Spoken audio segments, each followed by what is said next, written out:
Señor, ante ti. Sabemos, Señor, que tú eres el Dios alto y sublime que habita la eternidad y cuyo nombre es el Santo. Por eso, Señor, queremos aún descalzar el calzado, Señor, de nuestros pies, que sabemos que estamos delante de tu santa presencia.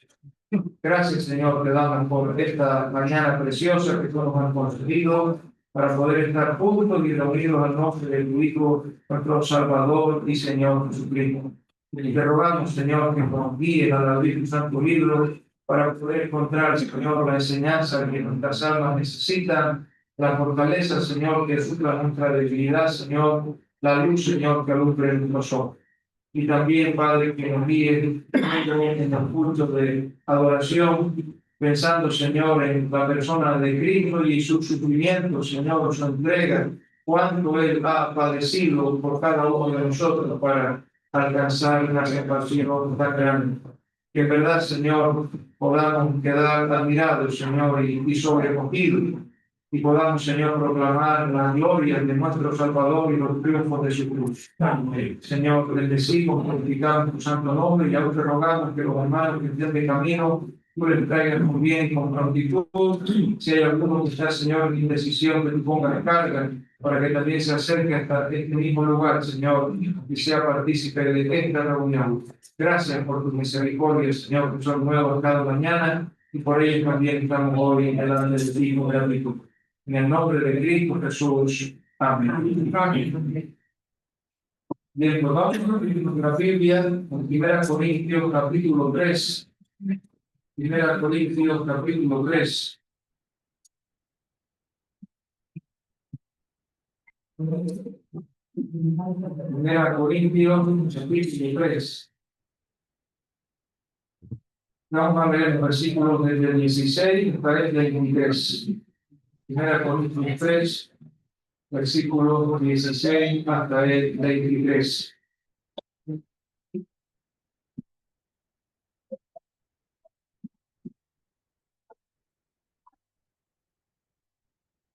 Y dice así la palabra del Señor. ¿No sabéis que sois templo de Dios y que el Espíritu de Dios mora en vosotros? Si alguno destruyere el templo de Dios, Dios le destruirá a él. Porque el templo de Dios, el cual sois vosotros, tu santo es. Nadie se engañe a sí mismo. Si alguno entre vosotros esté sabio en este siglo, hágase ignorante para que llegue a ser sabio. Porque la sabiduría de este mundo es insensatez para con Dios. Pues escrito está, Él prende a los sabios en la astucia de ellos. Y otra vez, el Señor conoce los pensamientos de los sabios que son vanos. Así que ninguno se gloríe en los hombres, porque todo es vuestro, sea Pablo, sea Apolo, sea Cefas, sea el mundo, sea la vida, sea la muerte, sea lo presente, sea lo porvenir, todo es vuestro, y vosotros de Cristo y Cristo de Dios. Que el Señor bendiga su palabra. Amén. Y estamos meditando en esta porción bíblica esta mañana, los versículos 18 al 23, 18 al 23, de 1 Corintios capítulo 3. Pero estamos en una sección que incluye los 4 primeros capítulos de esta epístola, en los cuales se está tratando el problema de las divisiones que existían en la asamblea en Corinto. Miren el versículo 10 del capítulo 1, para retornar un poco al contexto, capítulo 1 y versículo 10, dice: os ruego pues, hermanos, por el nombre de nuestro Señor Jesucristo, que habléis todos una misma cosa, y que no haya entre vosotros divisiones, sino que estéis perfectamente unidos en una misma mente y en un mismo parecer. Porque he sido informado acerca de vosotros, hermanos míos, por los de Cloé, que hay entre vosotros contiendas. Quiero decir que cada uno de vosotros dice: yo soy de Pablo, y yo de Apolo, y yo de Cefas, y yo de Cristo. ¿Acaso está dividido Cristo? ¿Fue crucificado Pablo por vosotros? ¿O fuisteis bautizados en el nombre de Pablo? Ahora, capítulo 3, y versículo 3. Este es el contexto de las divisiones que existían en medio de la congregación. Capítulo 3, versículo 3 dice: porque aún soy carnal, pues habiendo entre vosotros celo, eso tiene que ver con la mente, contienda, eso tiene que ver con la palabra, y disensiones, eso tiene que ver con los hechos. No soy carnal y andáis como hombre, porque diciendo el uno, yo ciertamente soy de Pablo, y el otro, yo soy de Apolo, no soy carnales. ¿Qué pues es Pablo y qué es Apolo? Servidores, por medio de los cuales habéis creído, y eso según lo que a cada uno concedió el Señor. Así que estamos ante este problema de la división, problema de los partidos en la iglesia, el problema de los partidismos. Y tenemos que recalcar que hay una distinción entre lo que es la unidad del cuerpo y lo que es la unidad del espíritu. Tenemos que recalcar eso. Hemos cantado en el himno acerca de la unidad del cuerpo.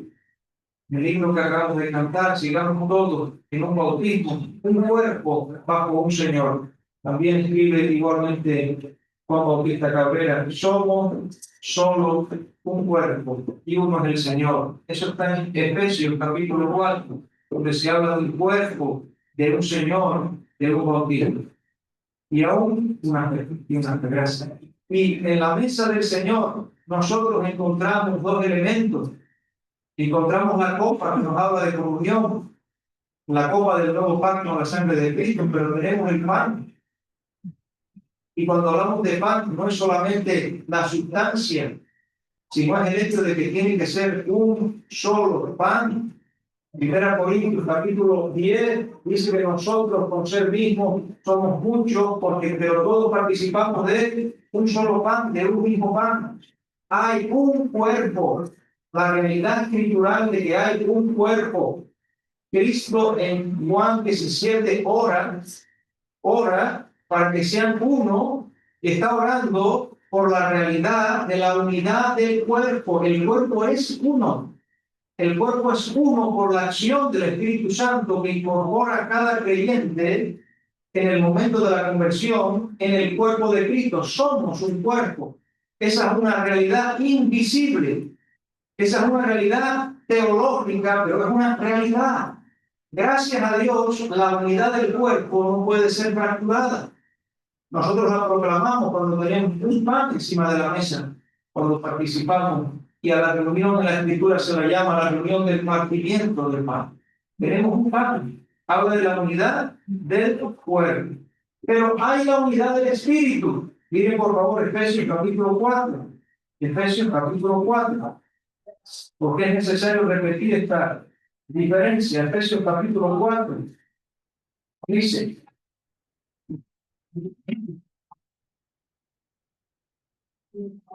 en Efesios capítulo 4 tenemos los dos tipos de unidad. Mire, dice el versículo 1: yo pues preso en el Señor os ruego que andéis como es digno de la vocación con que fuiste llamados, con toda humildad y mansedumbre, soportando con paciencia los unos a los otros en amor. Dice ahora: solícitos en guardar la unidad del Espíritu en el vínculo de la paz. Cuando se habla de la unidad del cuerpo, esa es una realidad invisible, es una realidad infracturable, es una realidad eterna.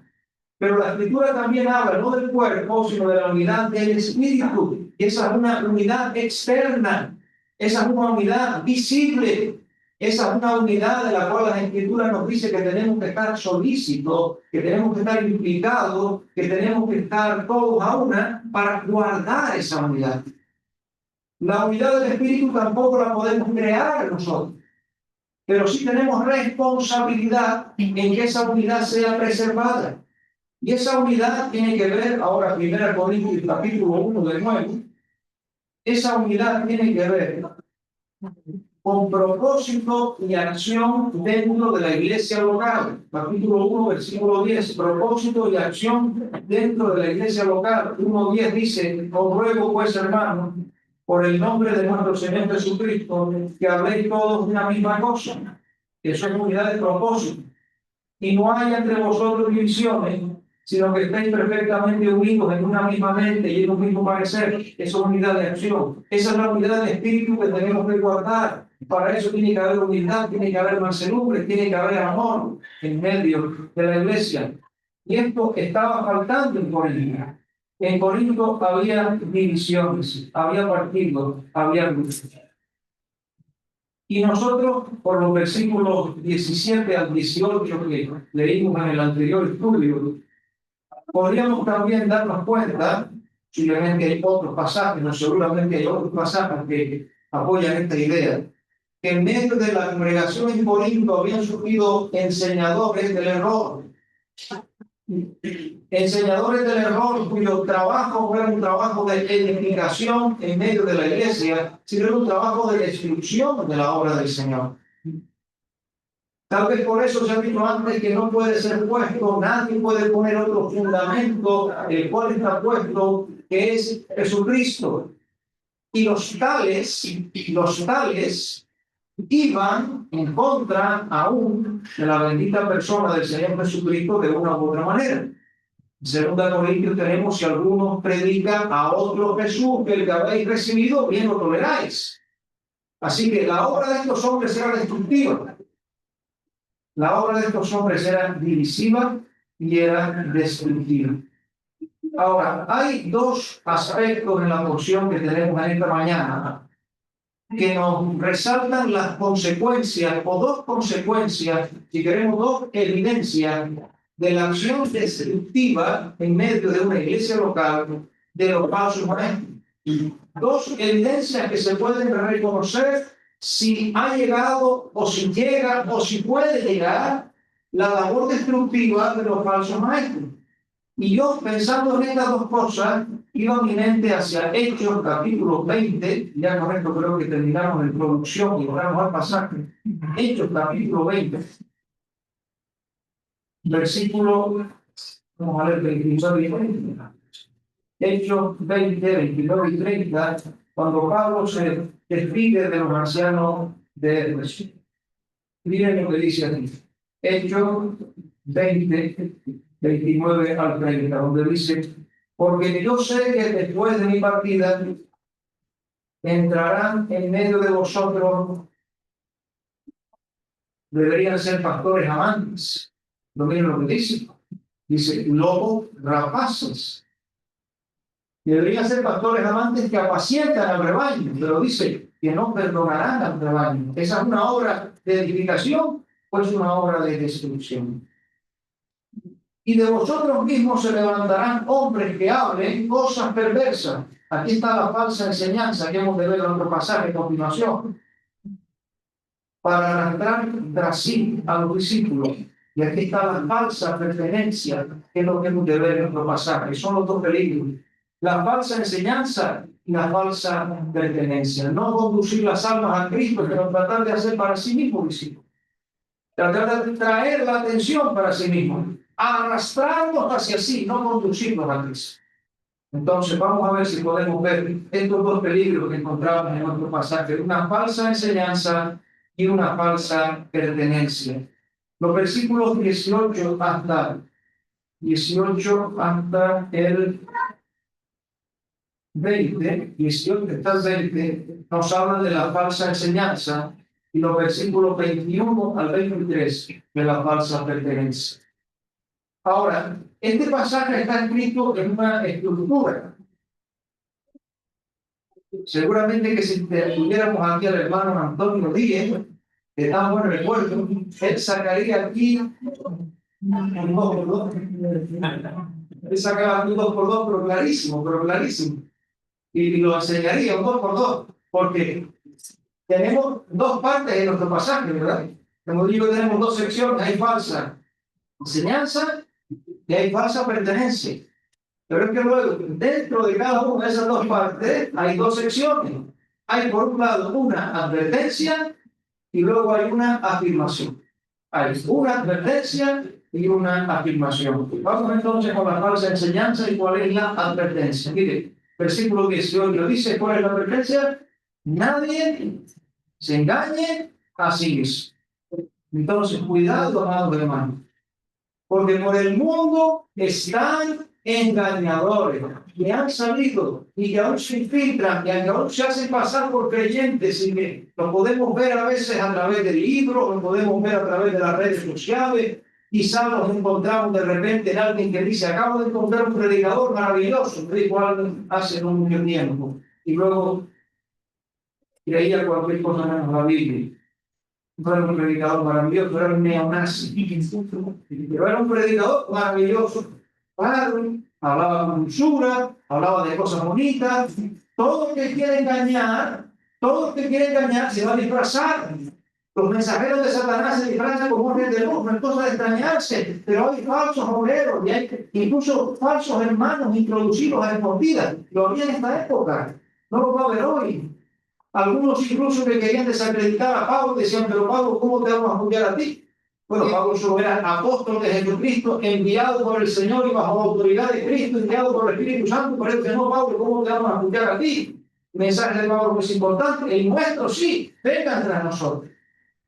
Entonces, cuidado con el engaño, amados hermanos. Nadie se engañe a sí mismo. Esta es una advertencia personal para cada uno.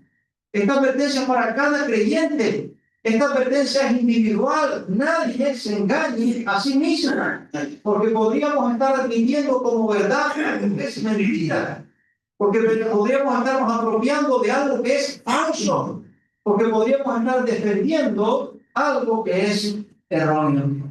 En Corinto había creyentes confundidos, había creyentes que estaban desorientados, había creyentes que estaban equivocados porque habían sido engañados.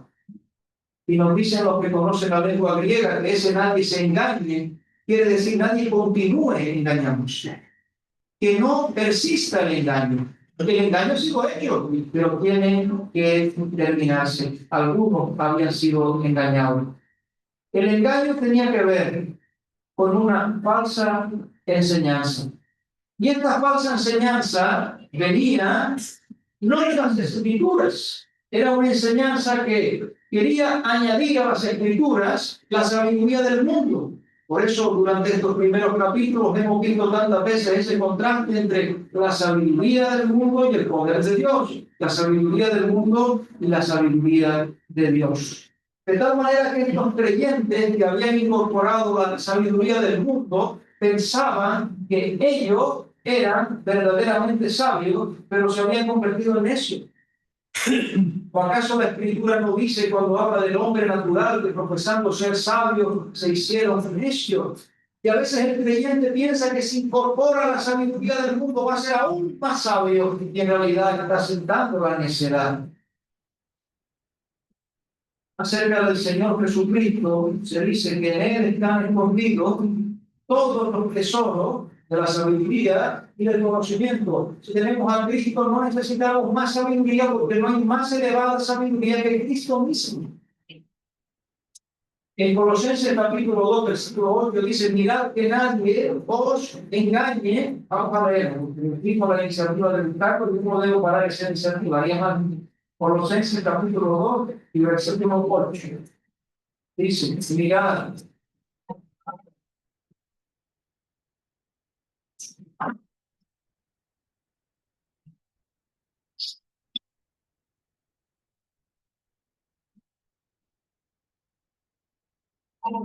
Colosenses 2:8. Mirad que nadie os engañe por medio de filosofías y huecas riquezas, según las tradiciones de los hombres, conforme a los rudimentos del mundo, y no según Cristo, porque en él, en Cristo, habita corporalmente toda la plenitud de la deidad, y vosotros estáis completos en él, que es la cabeza de todo principado.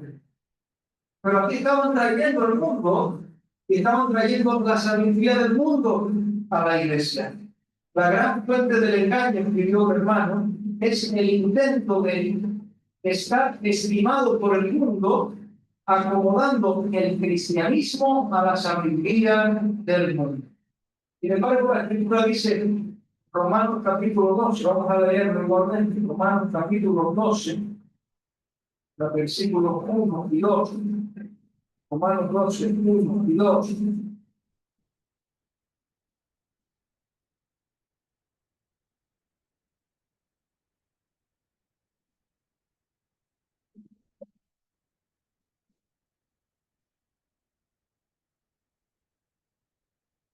Dice: así que, hermanos, os ruego por la misericordia de Dios que presentéis vuestros cuerpos en sacrificio vivo, santo, agradable a Dios, que es vuestro racional.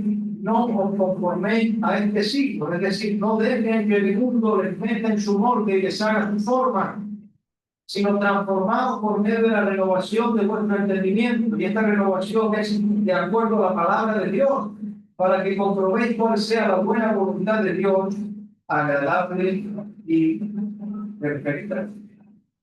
El Señor Jesucristo también dijo que no somos del mundo. Antes Él nos ha llamado del mundo. Si fuere del mundo, el mundo amaría lo suyo, pero porque no soy del mundo, antes yo los elegí del mundo, por eso el mundo os aborrece. Acordaos de la palabra que yo he dicho: el siervo es mayor que tu Señor. Si a mí me han perseguido, también a vosotros os perseguirán. Si han guardado mi palabra, también guardarán la vuestra. San Juan 15, 19 y 20. No son del mundo, Juan 17, 16, como tampoco yo soy del mundo. Así que no podemos esperar la comprensión del mundo, ni podemos tampoco introducir elementos mundanos en medio de la iglesia. Podemos recordar a Nehemías. Nehemías hacía la obra de la reconstrucción del muro, ¿recuerdan? Y vinieron de otros pueblos, aquel Sanballat, Moronitas, aquel Tobías, el siervo Monita, vinieron con palabras impías diciendo: queremos colaborar con ustedes. ¿Por qué no hacemos un acuerdo, una convención? ¿Por qué no trabajamos todos juntos? Evidentemente, la iniciativa de aquellos no era la de cooperar en la edificación, sino era traer destrucción en medio del trabajo del pueblo de Dios.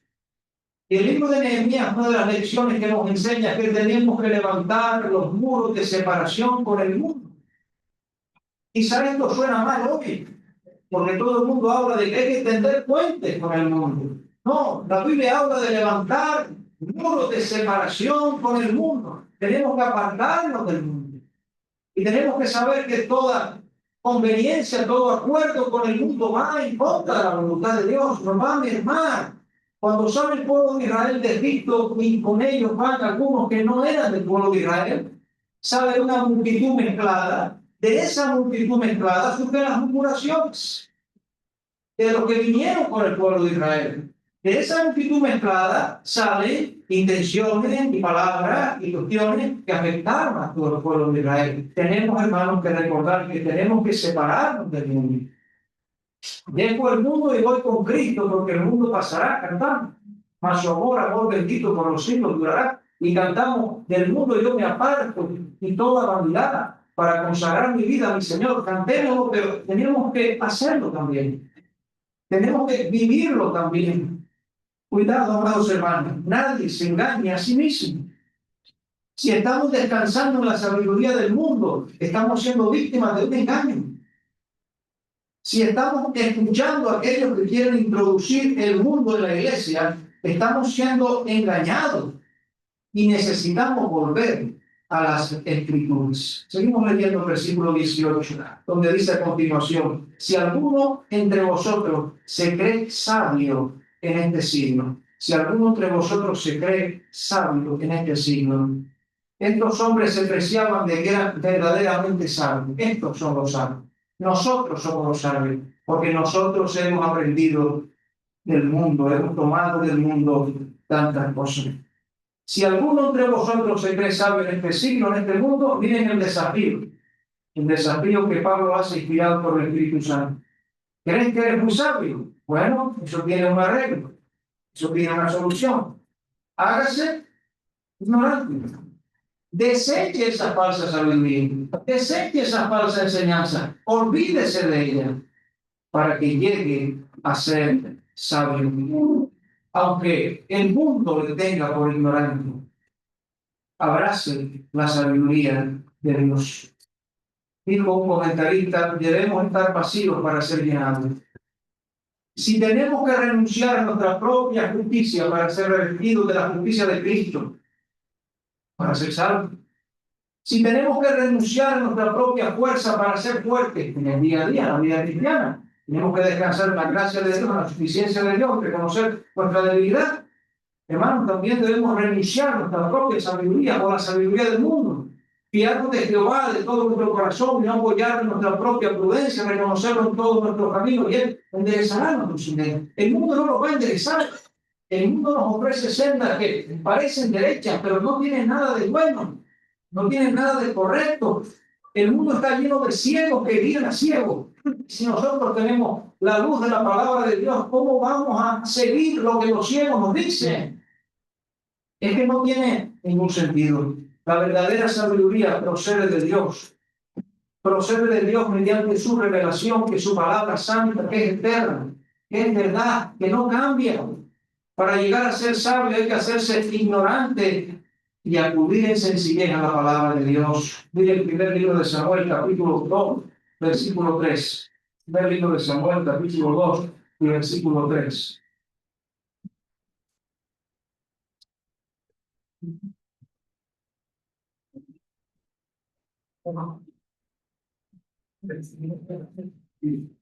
Primer libro de Samuel 2, 3, el cántico de Ana. Dice, no multipliquéis palabras de grandeza y altanería. Cesen las palabras arrogantes de vuestra boca, porque el Dios de todo saber, de toda sabiduría, es Jehová, y a Él toca el pesar las acciones. Así que la advertencia es que nadie los engañe, que nadie los engañe con esta falsa sabiduría. Ahora viene la afirmación. ¿Cuál es la afirmación? Dice el versículo 19. Porque la sabiduría de este mundo es insensatez para con Dios. Quizá los corintios podrían decir algo así, como que la sabiduría de este mundo es la más alta sabiduría, no lo sé. Quizá dirían algo así. La afirmación es: la sabiduría de este mundo es insensatez para con Dios. Quizá la sabiduría de este mundo atrae la admiración del hombre natural, tal vez el deseo de sentirnos admirados o respetados. A veces algunos cristianos pueden sentirse atraídos por la sabiduría del mundo, pero miren la perspectiva divina. Dice, es insensatez, es lo mismo que necedad o que locura delante de Dios. Es lo mismo que aparece en el capítulo 1 y versículo 20. 1 Corintios 1, versículo 20. ¿Dónde está el sabio? ¿Dónde está el escriba? ¿Dónde está el disputador de este siglo? Y ahora dice, no ha enloquecido Dios la sabiduría del mundo. Así que no nos preocupe si nos ocurre como Pablo frente a Festo. Festo le dice a Pablo en ese momento del testimonio, ¿estás loco, Pablo? Que no nos preocupe si el mundo nos ve idos de nuestra mente. Le dice, estás loco, Pablo. Las muchas letras te vuelven loco. Sin embargo, Pablo hablaba palabras de verdad y de cordura. Que esas también sean siempre las nuestras. Y la pregunta, amados hermanos, sería: ¿cuál es la sabiduría que está rigiendo nuestra vida personal, la de cada uno? ¿Cuál es la sabiduría que está rigiendo en el hogar, en nuestra casa, en nuestra familia? ¿Cuál es la sabiduría que impera? ¿De dónde procede esa sabiduría? ¿Cuál es la sabiduría que rige, que impera en la iglesia del Señor, en la iglesia local? A continuación, el apóstol Pablo, guiado por el Espíritu Santo, una vez más, no es la primera vez que lo hace, va a remitirles a las Escrituras y va a decirles a los corintios: recuerden lo que la Escritura enseña. Para este punto, como para cualquier otro, tenemos que ir a las Escrituras. No tenemos que quedarnos con lo que las personas dicen. Tenemos que decir libro, capítulo y versículo para nosotros poder sustentar algo. Miren el versículo 19. Hay una primera demostración bíblica. Dice ahora, pues escrito está. Eso implica que está en las escrituras inspiradas. Escrito está en el Antiguo Testamento. Él prende a los sabios en la astucia de ellos. Este versículo se encuentra en Job capítulo 5. Vamos a buscarlo. Job capítulo 5.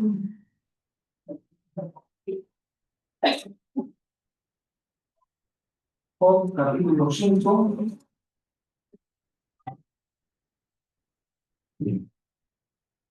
Es el versículo 13. Quisiera leer un poco más, pero creo que me voy a abstener por el tiempo. pero les animo a que ustedes lean al menos luego los versículos 12 al 16. Yo nada más voy a leer el 13 por el tiempo. Dice que prende a los sabios en la astucia de ellos y frustra los designios de los perversos. Esa primera parte la necesita en el Nuevo Testamento, que prenden a los sabios en la astucia de ellos. Entonces, Pablo lo que nos está diciendo es que vayamos a las Escrituras. Y él está demostrando por las Escrituras, está escrito. Él cita las Escrituras, porque esta es una convicción bíblica. Y miren cómo dice el pasaje, él prende a los sabios en la astucia de ellos. Claro, los sabios se precian de tener astucia, de tener astucia. La astucia es la operación de la sabiduría. Sin embargo, aquí la palabra astucia, el término que se traduce astucia en 1 Corintios capítulo 3 y versículo 19, tiene siempre en el Nuevo Testamento, esa palabra tiene siempre en el Nuevo Testamento un sentido negativo. Detrás de esa astucia hay una mala intención. Es una destreza, es un truco, pues una artimaña, pero siempre esconde una mala intención. Se dice que el hombre astuto es aquel que siempre está preparado para hacer algo, siempre y cuando eso que va a hacer sea malo.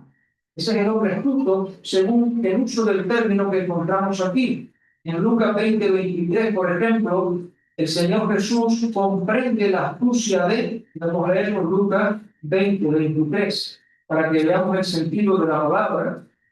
Lucas 20:23.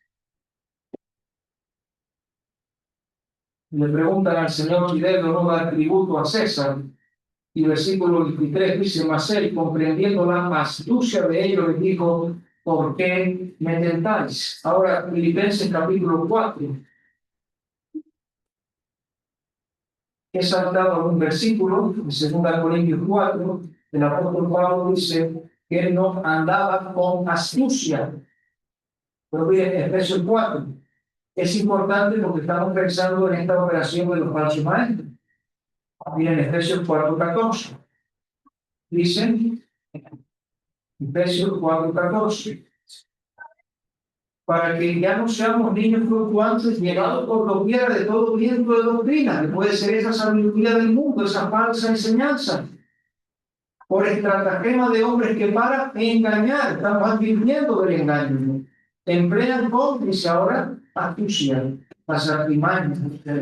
Esa es la operación de la sabiduría del mundo, emplean con astucia las artimañas del error. Ahora, la sabiduría humana no puede con Dios. La sabiduría humana no puede torcerle el brazo a Dios.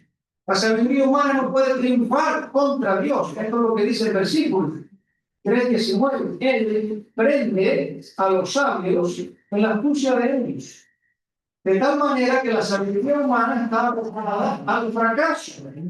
Toda esta sabiduría no puede llevar más que a un resultado, más que a ser prendido o atrapado o cazado en su misma trampa, en la trampa que ellos mismos han puesto. Hay dos ejemplos que encontraba al leer acerca de esto. El primero tenía que ver con José. ¿Acaso no hubo una artimaña astuta de los hermanos de José para librarse de él?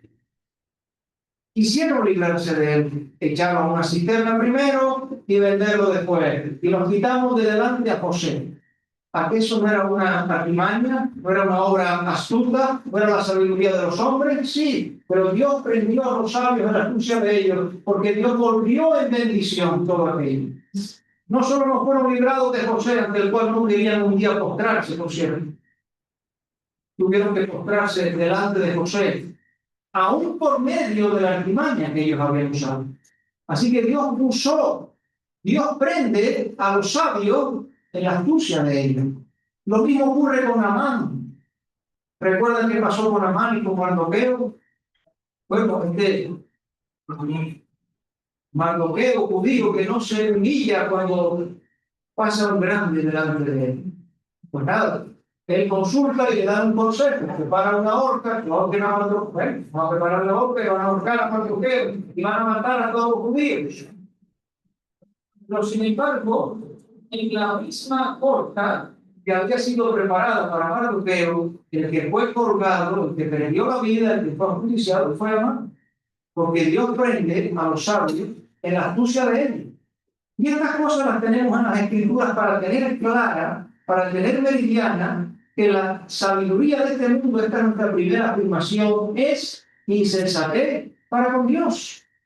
Luego lo podemos transponer a cualquier cosa que nos viene del mundo y que no procede de Dios. Es insensatez para con Dios, aunque nosotros en este momento podamos verlo de otra manera. La perspectiva correcta es la de Dios. La nuestra es una perspectiva incompleta.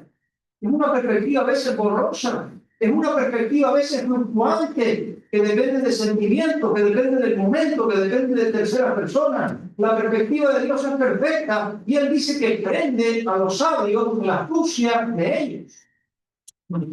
Así que Dios triunfa sobre la sabiduría de los hombres para lograr sus propios propósitos. Una segunda demostración bíblica, versículo 20, una segunda demostración bíblica. Los hombres con toda su erudición no pueden torcer los planes del Señor. Versículo 20 dice, y otra vez, el Señor conoce los pensamientos de los sabios que son vanos. Ahora tendríamos que ir al Salmo 94, 14. Salmo 94, 14. Salmo 94, 14.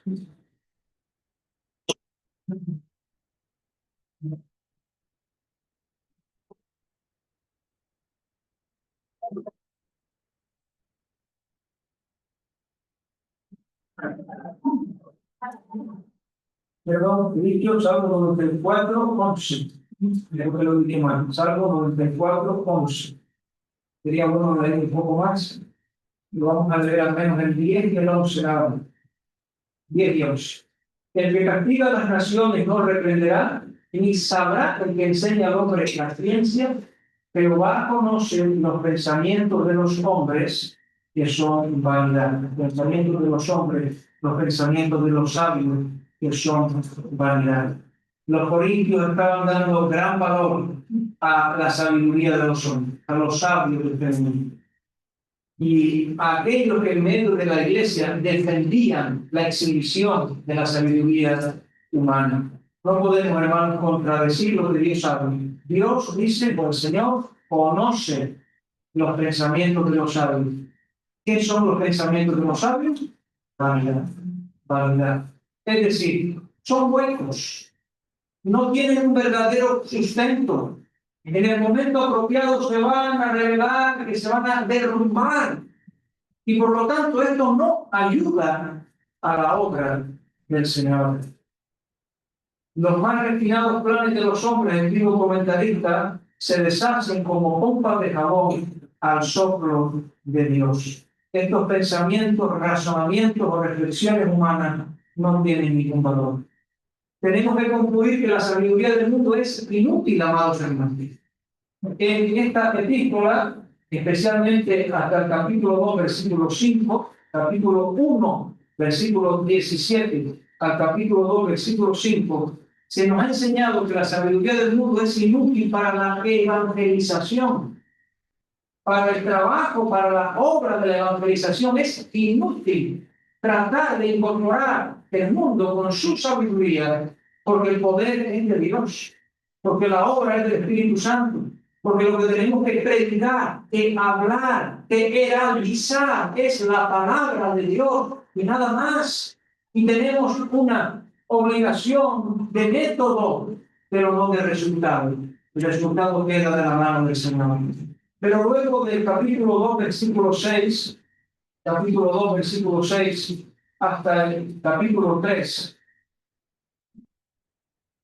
tenemos que la sabiduría del mundo es inútil para la edificación de la iglesia. No solo es inútil para la obra de la evangelización, es inútil para la tarea de edificación de la iglesia. La iglesia tiene que ser edificada, la palabra de Dios que vive y permanece para siempre. Y cuando vienen otras cosas que no son la palabra de Dios, la iglesia no es edificada, la iglesia es dañada. Y aún el testimonio de la iglesia local puede ser destruido. tenemos que pasar a la segunda advertencia. Advertencia y afirmación. Pero ahora tenemos en el versículo 21 dos palabras que son una partícula de transición. Y de dos palabras 21 dice, así que estas dos palabras se van a repetir varias veces en la epístola, tenemos que saltarlo porque el reloj va muy mal. Y también se traducen en 7:38 de manera que, así que, o de manera que, 7:38. Así que, de manera que, o por esto que ha venido siendo dicho, por esto que ha venido siendo dicho. Miren la advertencia. ¿Cuál es la advertencia que viene ahora? La segunda advertencia. La primera es que se engaña a sí mismo. ¿Cuál es la segunda advertencia? Ninguno se gloríe de los hombres. Y aquí nos estamos dando cuenta que estamos retornando de frente, ya lo tenemos, no solo al contenido erróneo de la predicación, sino al hecho del sectarismo de los que lo promovían, el partidismo en medio de la iglesia. Y el sectarismo y el partidismo fomentan la arrogancia y fomentan el orgullo. Siempre que tal cosa existe en la iglesia, orgullo, arrogancia, hay problemas en la iglesia. Y el sectarismo fomenta la arrogancia y el orgullo. No fomentan la humildad, no fomentan el perdón, no fomentan el amor fraternal, fomentan el uno contra otros. Ninguno se gloría en los hombres. Gloriarse en cualquier persona sería tomarla como base de nuestra confianza. Sería decir que ponemos nuestra fe en esa persona, nos gloriamos en esa persona. Esto es muy triste. En la Escritura dice, y solo puedo mencionarlo, que algunos se gloriaban en la carne, 2 Corintios 11:18, pero hay de aquel que se gloria en la carne, porque la carne no puede agradar a Dios, ni quiere tampoco. Hay algunos que se gloriaban en la ley, pero pobre de aquellos que se glorian en la ley, porque en la ley solo se puede alcanzar juicio y maldición. La ley es más años para llevarnos a Cristo, porque si vemos la ley solo nos damos cuenta de que la ley nos condena. La ley tiene un ministerio de condenación, de juicio, de decir, tú no puedes cumplirlo, date cuenta de que eres culpable delante de Dios. Que falla en un mandamiento, ya había fallado en todo, así que los que se gloriaban en la ley, pobre de ellos. Incluso se habla de lo que se gloriaban en las apariencias, 2 Corintios 5:2, y no en el corazón. Pero el cristiano debe gloriarse en el Señor, capítulo 1, versículo 31, para que, como está escrito, el que se gloríe en el Señor. Cristo, el Señor, es el único en el cual ponemos nuestra confianza. Y si hemos de gloriarnos en alguien, es única y exclusivamente nada más en el Señor Jesucristo. En Gálatas capítulo 6 también está escrito, el apóstol Pablo dice que se gloriaba en la cruz de Cristo.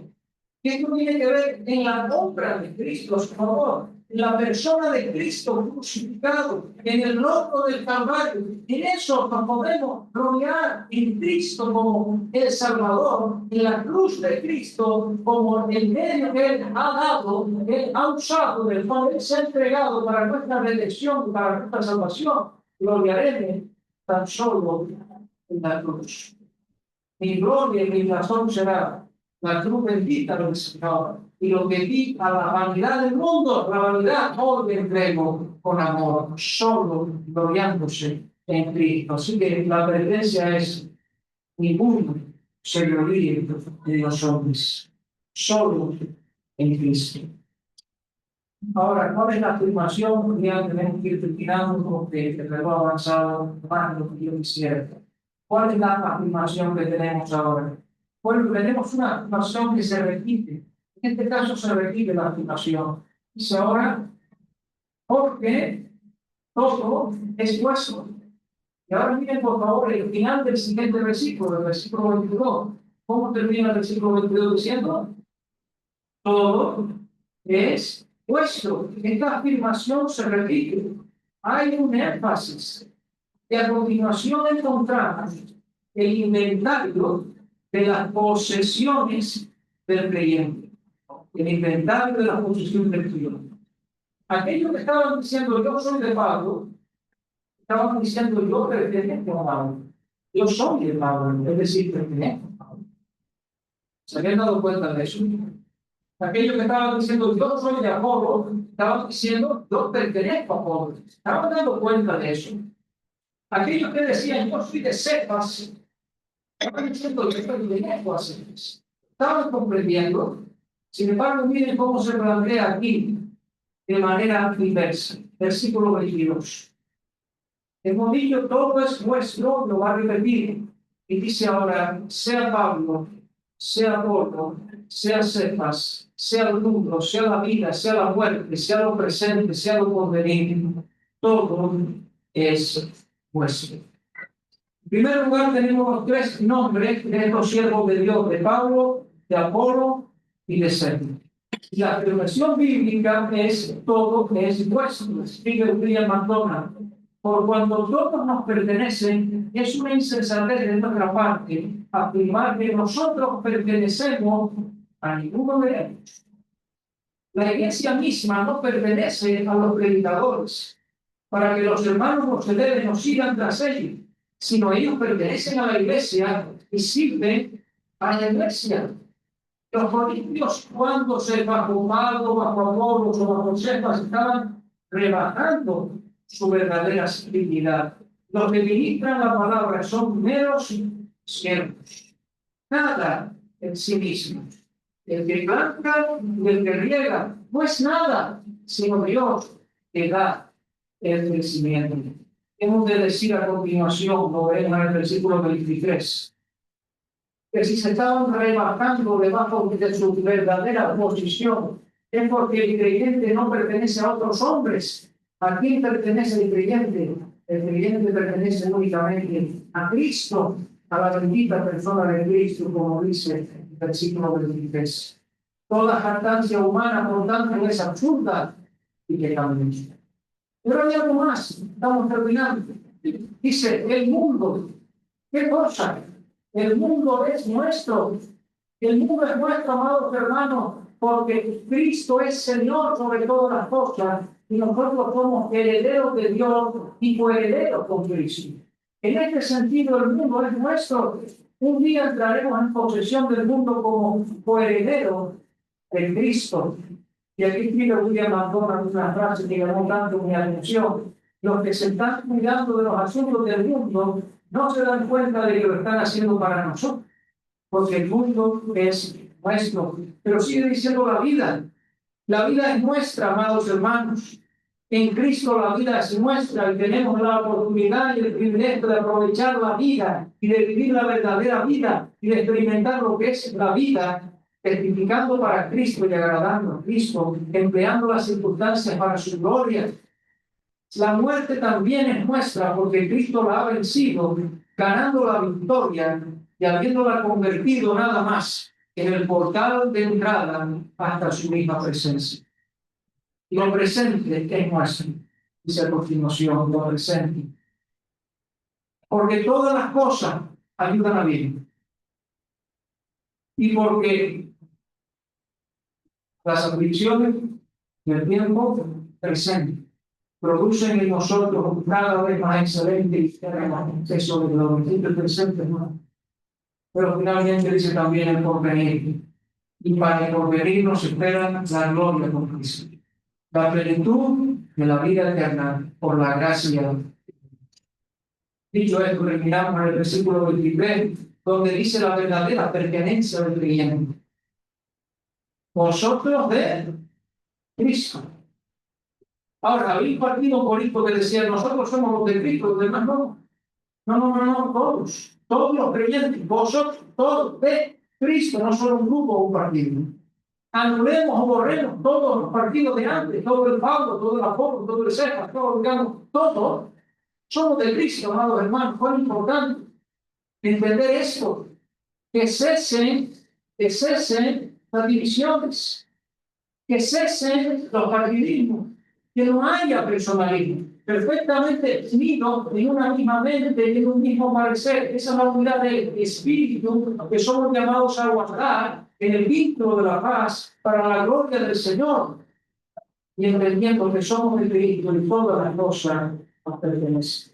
Finalmente dice Cristo de Dios, refiriéndose a la sujeción voluntaria de Cristo al Padre y la obra de redención de los pecadores. La Iglesia sujeta solo a Cristo como Cristo voluntariamente se ha sujetado al Padre. La obra de la misericordia del Señor puedan hallar edificación y consuelo. Que nos bendiga con su palabra.